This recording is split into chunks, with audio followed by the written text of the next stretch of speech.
আজকে না সকাল থেকে মনটা খারাপ, কিন্তু ভিডিওটা শুরু করে দিয়েছি। আজকে না শেষ রোজা, শেষ রমজান। অনেক খারাপও লাগে আবার ভালোও লাগে। রোজা না সারা বছর থাকলে অনেক ভালো লাগতো, সারা মাস। কিন্তু আবার খারাপের ফাঁকে ফাঁকে ভালোও লাগে, যেহেতু মানুষে 1 মাস রোজা রেখে কালকে ঈদ উদযাপন করবে। খুব ভালো লাগে এটা ভাবতেই। যাই হোক, আমি সকাল থেকে হচ্ছে যে আজকে ভর্তা করব।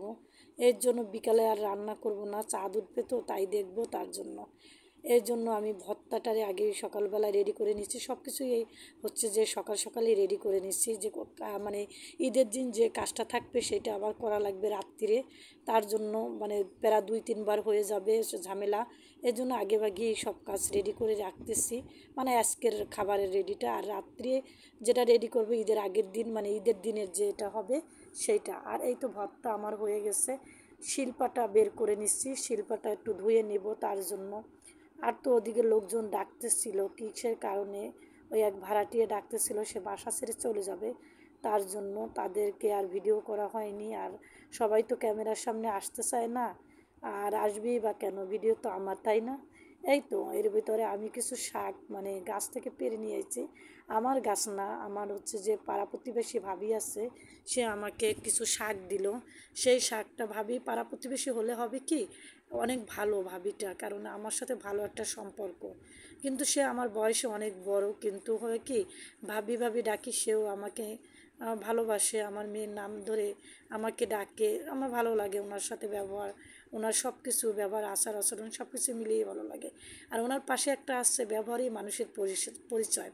পাশে একটা আছে একদম বিচ্ছিরি, ওর সাথে আমি কথাও বলি না, কিছু না, কিন্তু ও আমার ছোট।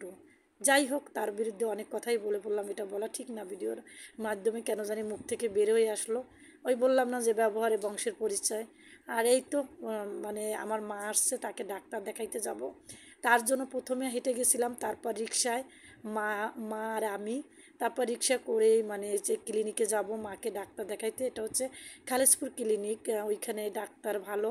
আর হচ্ছে ওইখানে হচ্ছে যে আমার নানা হয় ডাক্তার, আর মা ওইখানেই ডাক্তার দেখাবে, তার জন্য বরিশাল থেকে বা মানে আমার বাসায় চলে আসছে ডাক্তার দেখানোর জন্য।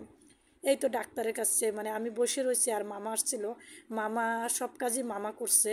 আর এই তো ড্রাইভ করতেছি আমার মামা, হচ্ছে যে তার অটোতে করে আসার সময় অটোতে করে চলে আসছি। আর মামা আমাকে বুঝাই দিচ্ছিল যে কিভাবে কি ওষুধ খাওয়াবে, কিভাবে কি। আর এই তো বাসায় আসলাম, বাসায় এসে কিছু চিংড়ি মাছ ছিল, সেটা রান্না করে নিলাম। আর এখানে বসে তো মার সাথে কথা বলতেছি, আর আমার ভিডিওটা আমার মেয়ে করে দিচ্ছে, আর আমি না পাগলের মতন বকবক করতেছি। আর এই তো আবারও বাইরে গেলাম, ঈদের দিন তো, ঈদের কালকে ঈদ, এই জন্য এই যে আমার বান্ধবী ছিল, তার মেয়ে ছিল। আর এইখানে আমার হাজব্যান্ডের জন্য কিছু মানে পোশাক নিয়ে আসলাম, মানে গেঞ্জি। সে প্রথমে একটা শার্ট দিয়েছিলাম, তার ওটা পছন্দ হয়নি। তারপর হচ্ছে যে সে বলল যে গেঞ্জি নিয়ে আসতা, তখন বলছে, তখন আমার মনের ভিতর না ওইটা থেকে গেছে। তারপর তার জন্য 2টা গেঞ্জি নিয়ে আসছি। আর এইখানে আমি আসার সময় ইফতারি করব, তার জন্য আমি জুস খেয়ে নিয়েছিলাম ওইখানে বসে, বাসায় এসে খেতে পারিনি। আর এইখানে হচ্ছে যে এইখানে ওই যে একটা সিরাম আনার কথা বলতেছিল আমার মেয়ে, সেই সিরামটা ওসিপি না জানি কী সিরাম, ওইটা নিয়ে আসছিলাম। এই তো বাসায় এসে দেখি যে তরকারি শেষ হয়ে গেছে। এখন আমার মেয়ে আর আমার হাজব্যান্ড, মা বলতেছে একটু ডাল রান্না কর, আমার ডাল রান্না নাকি খুব সুন্দর হয়, তারা ডাল রান্না খেতে চায়, তার জন্যই আমি ডাল রান্না করা শুরু করে দিলাম। আর আসার সাথে সাথে কাজ, মহিলা মানুষ তো কাজ তো হবেই, তাই না? আর কাজ তো করতে হবে, মহিলা যত বড়ই তুমি শিক্ষিত হও না কেন, যত যাই করো না কেন, তোমার কিন্তু কাজ করতেই হবে। কারণ স্বামীর সংসার করতে গেলে এত সোজা না ভাই, স্বামীর সংসার করতে গেলে অনেক কিছু করার প্রয়োজন আছে, তাই না?